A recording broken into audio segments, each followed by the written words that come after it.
핀란드의 한 고등학교에 한식이 등장하자 학생들은 물론이고 동네 주민들까지 식당으로 달려가는 일이 벌어졌습니다. 한식 하나 바뀐 걸로 전보다 무려 20배나 넘는 손님을 받았다고 하는데요. 심지어 핀란드의 대표 레스토랑은 김치 달라는 손님들 때문에 매달마다 김치를 몇백 포기씩 담근다고 합니다.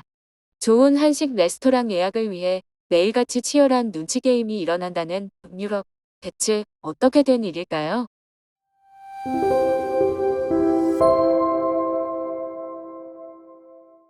오늘은 핀란드 고등학교 매점에서 폭발적인 한식 반응에 대해 알아보겠습니다. 멜리사 아르니 하르데는 핀란드의 한식을 본격적으로 소개한 인물인데요. 우연찮게 한국에서 공부할 기회를 얻게 된 그녀는 한국에서 한식을 접하게 되고 충격에 빠졌습니다. 다양하면서도 풍부한 식재료, 그리고 푸짐한 양과 맛에 반해버린 것인데요. 그녀는 한국에 머물 동안 하숙집 아주머니를 따라 요리를 배웠다고 합니다. 한국에서 처음 김치를 만들어보고 한식의 오묘한 매력에 감탄했다고 하는데요. 그녀는 핀란드로 돌아가서는 한식을 본격적으로 공부했습니다. 본격적으로 핀란드 사람들에게 한식 케이터링 서비스를 시작하기에 앞서 그녀에겐 요리 공부할 시간이 필요했는데요. 시간도 벌고 돈도 벌 겸 그녀는 핀란드 고등학교 매점에서 조그만 한식 가게를 열었습니다. 아이러니하게도 한식을 판매하는 가게가 대박이 난 것입니다. 고등학교의 연가게는 사실 핀란드 학생들을 위해 한식을 소개하고자 하는 소박한 마음의 장사를 벌인 것인데요. 학생들뿐만 아니라 고등학교 주변에 있는 마을 주민들까지 한식의 매력에 빠져 매점에 몰리기 시작한 것입니다. 한식의 주재료는 알다시피 건강한 채소들인데요. 한식을 먹어본 이들이 맛도 좋고 건강에도 좋은 음식이라는 입소문을 나면서 멜리사의 가게는 연일 문전성시를 이뤘습니다. 덕분에 핀란드의 많은 이들이 한식의 매력에 푹 빠지게 되었는데요. 한식이 가져다 준 또 하나의 변화로 겸상문화가 멜리사의 가게를 중심으로 확산되었다는 점입니다. 핀란드는 개인주의 문화가 강하기 때문에 음식을 같이 겸상문화라는 것 자체가 없는데요. 각자 먹을 만큼 음식을 받아서 혼자 먹는 것이 전부입니다. 하지만 한식은 누군가와 같이 먹는 것을 전제로 만든 음식이기에 다양한 사람들이 자연스럽게 모여 앉아서 같이 먹는 겸상이 보편적인데요. 핀란드 고등학생들이 자연스럽게 서로 모여서 요리를 나눠 먹는 문화가 정착되었다고 합니다. 멜리사 씨가 원한 것도 바로 이 점이었는데요. 서로 간의 음식을 나눠 먹으면서 교류를 하기에 자연스럽게 사람들 사이에 정이 싹 텄다고 합니다. 한식이 핀란드의 강력한 개인주의 문화도 무너뜨리고 관계 회복의 디딤돌이 되어준 것이라 할 수 있는데요. 핀란드의 개인주의 문화는 전 세계적으로 아주 유명합니다. 한때 한국 커뮤니티에 돌았던 유명한 사진이 있는데요. 버스 정류장에서 사람들이 먼 거리를 유지한 채 버스를 기다리는 사진입니다. 핀란드에서 찍힌 이 사진은 핀란드의 개인주의를 정확하게 드러내는 사진으로 유명했는데요. 한 사람의 예외도 없이 3에서 5m 거리를 유지한 채 줄을 섰습니다. 핀란드는 지독할 정도로 개인주의 문화가 뚜렷합니다.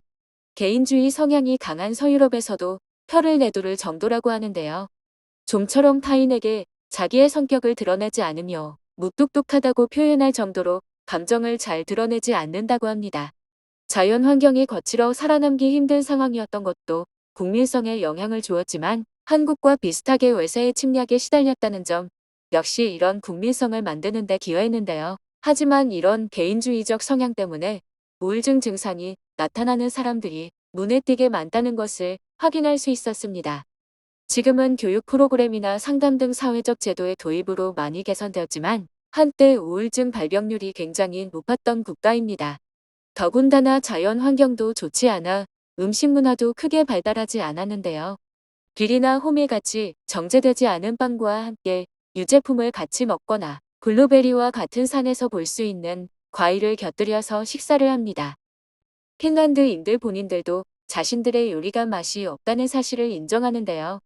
핀란드 가정에 초대받으면 커피 이상의 것을 바라지 않는 게 정신건강에 이롭다라고 할 정도입니다. 프랑스 대통령이었던 자크 시라크 대통령이 핀란드 다음으로 영국 음식이 형편없다고 말할 정도로 유럽 내에서도 핀란드 음식은 최악의 음식 중 하나라는 인식이 강합니다. 세계에서 제일 맛없는 과자로 꼽히는 살미아키가 핀란드에서 나오는데요. 주 재료가 영호한 모듈이기에 엄청나게 시큼하면서 강한 짠맛이 느껴지는 과자입니다. 괴식 중 하나로 소개될 정도로 맛이 없기로는 유명한 과자가 특산품일 정도로 핀란드는 요리에 있어 열악한 곳입니다. 이런 곳에 한식이 소개되면서 순식간에 한식은 최고의 음식으로 등극하게 되었습니다. 맛도 탁월하지만 한식의 주재료들이 채소들이기에 웰빙푸드라는 인식이 강해 젊은 MZ세대들 사이에서 한식은 유행인데요. 스웨덴 도심 한복판에 자리 잡은 한식 레스토랑에선 매달 김치 80포기에서 90포기를 담글 정도이고 길거리에선 한국 음식인 호떡과 떡볶이와 같은 분식들도 인기리에 잘 나간다고 합니다.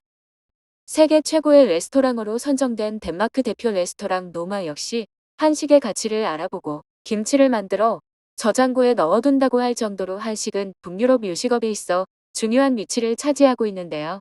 발효 음식이 많은 것도 한식에 대한 선호도가 높은 이유 중 하나입니다. 한국의 대표적인 발효 음식인 김치를 한국 사람이 즐겨 먹는 것처럼 북유럽에서도 절인 청어를 먹거나 요구르트를 즐겨 먹는데요. 북유럽 사람들은 발효 음식에 거부감이 없어서 한국 음식도 적극적으로 즐긴다고 합니다.